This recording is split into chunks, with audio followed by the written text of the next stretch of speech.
Hi frog friends, today we're going to talk about some sensory awareness games. Whenever we are walking at Huntley Meadows, we talk about using our fox feet. Sometimes we talk about using our owl eyes. When we talk about having a sit spot or a nature walk, what do we actually mean when we're talking about using those senses to the fullest? So today I'm going to talk about all of the animals that we use to help us remember how to best use our senses. The first one is owl eyes. And when we talk about having owl eyes, we have to remember that owls, they don't have eyeballs, they have tubes for eyes. So instead of being able to turn their eyes left and right, like we can do, they can only stare straight ahead.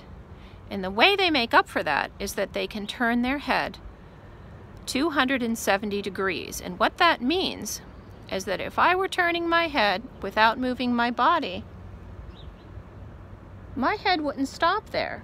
My head would turn all the way around to this side of my body. And I would be able to turn my head to see what is over there, even if I start going this way. We obviously can't do that, but an owl can turn their head like that. They can also turn their heads upside down. And when I am done talking about our next game, then I will show you some pictures of that. So, we don't have the ability to turn our heads like an owl's, but we do have something called peripheral vision. And that means when I'm staring straight ahead, if I really pay attention, I can see what is over on the other sides there and there. It's not just what I see straight ahead, which is I'm seeing myself talking in the camera. If I pay attention, I can actually notice the fence next to me and the railing next to me.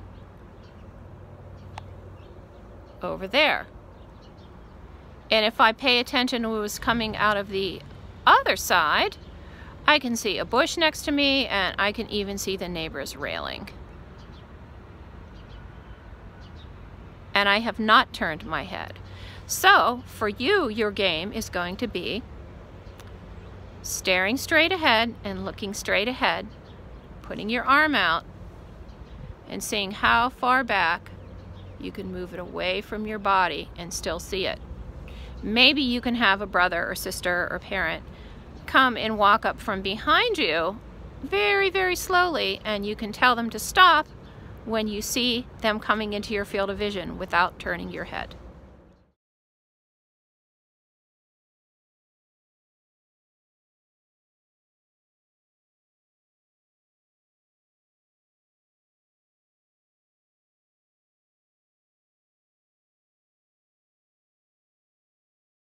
So the next animal we're going to talk about is a deer. We use the term deer ears when we're trying to listen really hard to something. And when you look at pictures of deers, they have very large ears that stand up on their head. And they're so large compared to ours, they can gather a lot more sound, so they can hear very well. They also have the ability to turn their ears without moving their head, so they can try to pinpoint which direction that sound is coming from. When we're doing our deer ears game, we can cup our hands behind our ears. My teachers used to do this and say, ah, when they couldn't hear something. So now I'm going to go like this.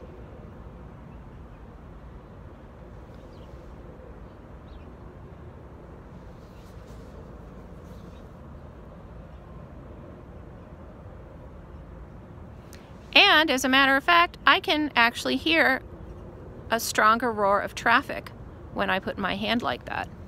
You could also test out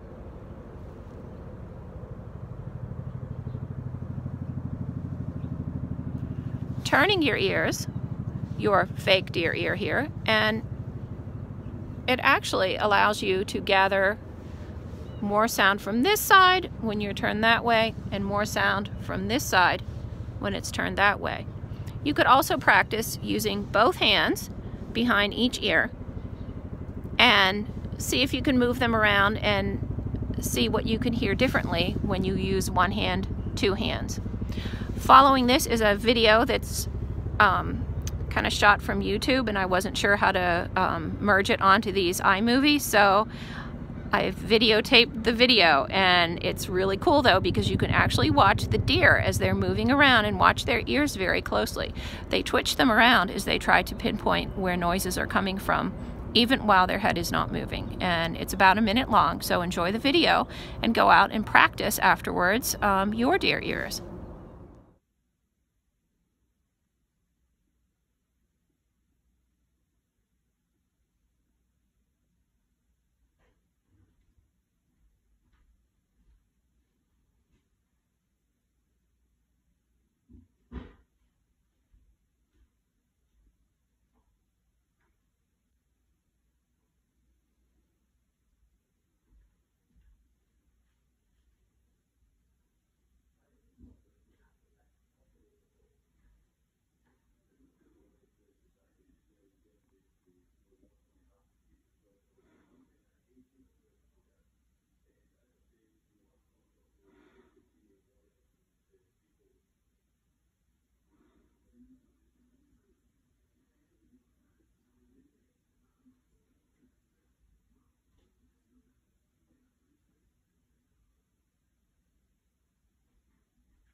Hi friends, the next animal that we're going to talk about is the raccoon.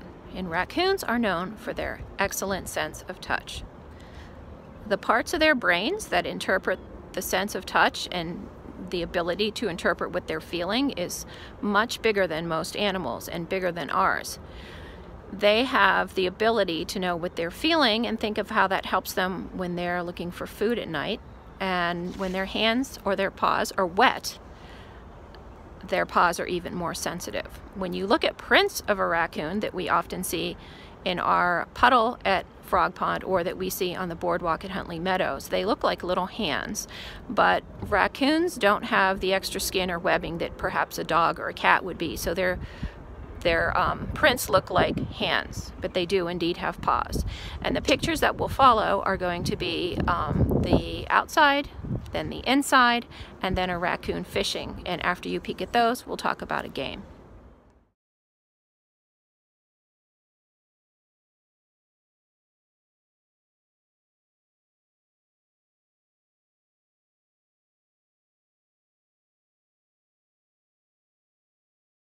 Okay, the game to test your raccoon touch abilities can be done in many different ways depending on what you have at home or what you feel like doing. I have a bag for which I've hidden items in the bag. It's obviously way better if somebody hides the items for you.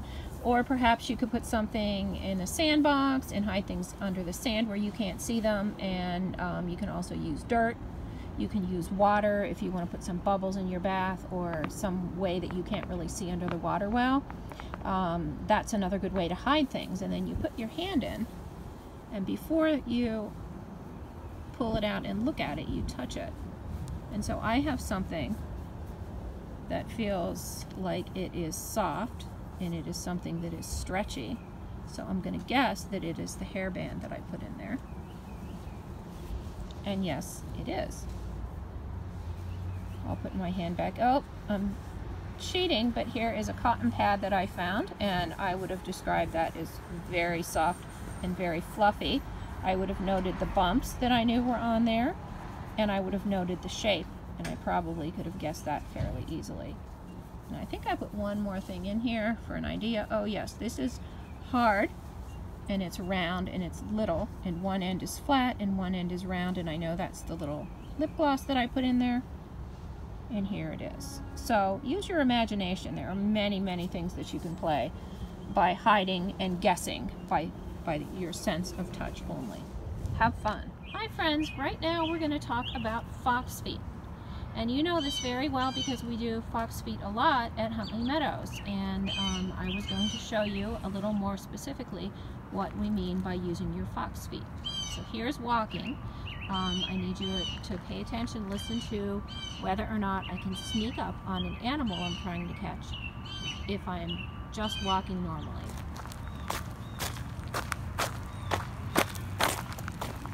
Okay? Then, with fox feet, you step with this outer part of your foot by your little toe. You're going to step down with that part first. Feel the ground and see if it's loose underneath or sharp or there's any object, or is it okay to lay your foot down quietly. And then your heel, this part, goes last. So you're going to step with the outer part, roll your foot in, and step down.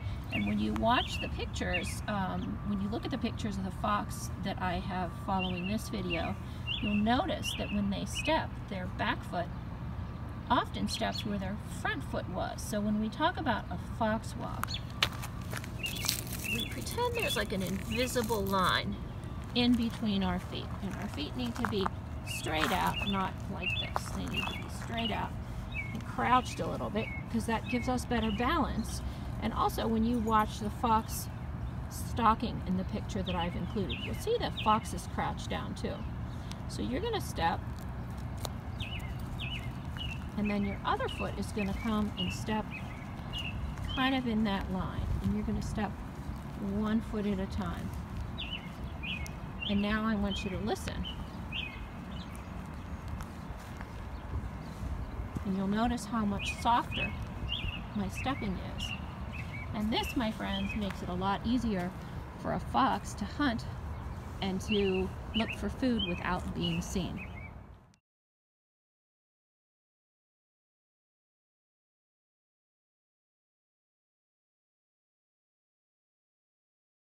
Okay, so this game is very easy. You're going to practice your fox walk. Think about if you're walking through the woods and you want it to be silent for some reason. You want to see an animal, or you don't want someone to see you. Or you just want to play a game sneaking up on your brothers or sisters or mom and dad, and you could try to see how close each of you all can get to each other before they hear you walking.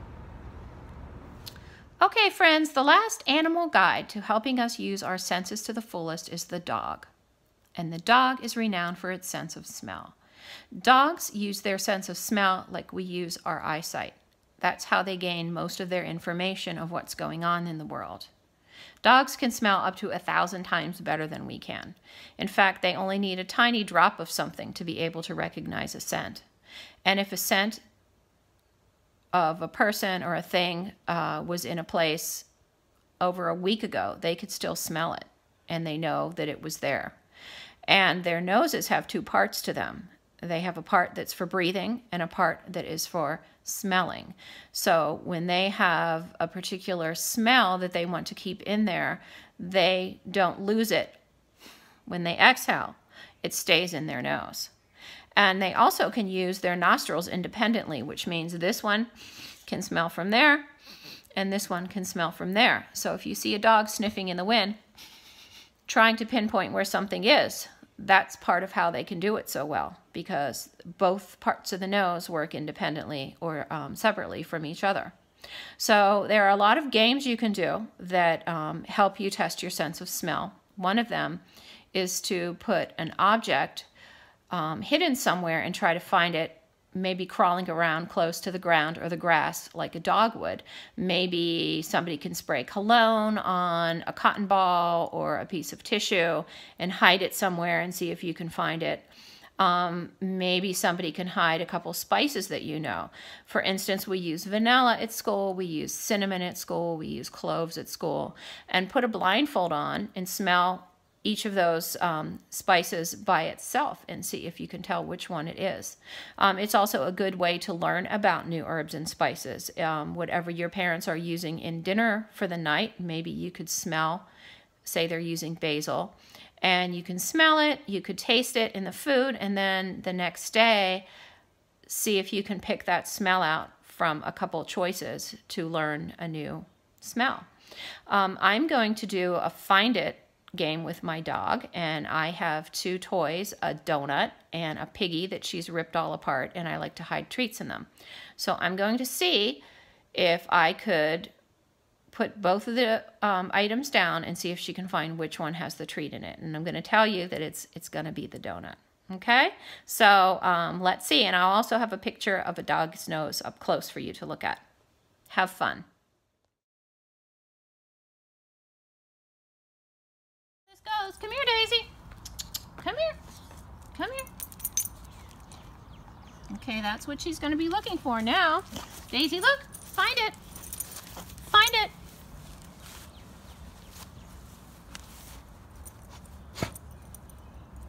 Well, she didn't even go to the piggy. She went right to the donut. Oh, did she find it in there? Where is it? She tried the piggy and went back to the donut.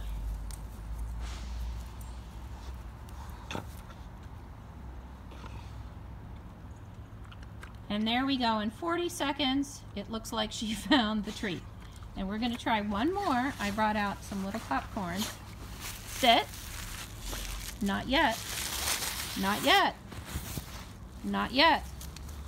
Not yet. Okay, guys, we're going to go hide it somewhere.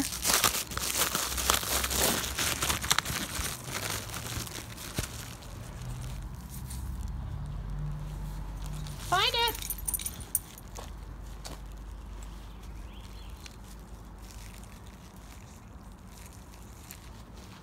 Okay, so I'm going to throw another one.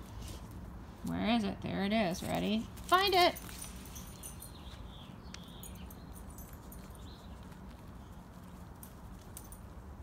And dogs are not supposed to have the greatest sense of vision, so sit. Not yet.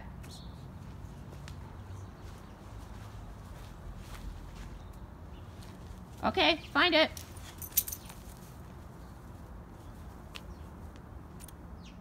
Okay, so what I meant by dogs not seeing well is that they can detect motion best, and very close up they don't see as clearly as we do. So one assumes that Daisy used her sense of smell to help guide her to where all of the food was. And so remember all of the animals that we talked about today: the owl eyes, the deer ears, the raccoon hands, the fox walking, and the dog nose. And have fun exploring while you do your sit spots and while you do your nature walks. Take care.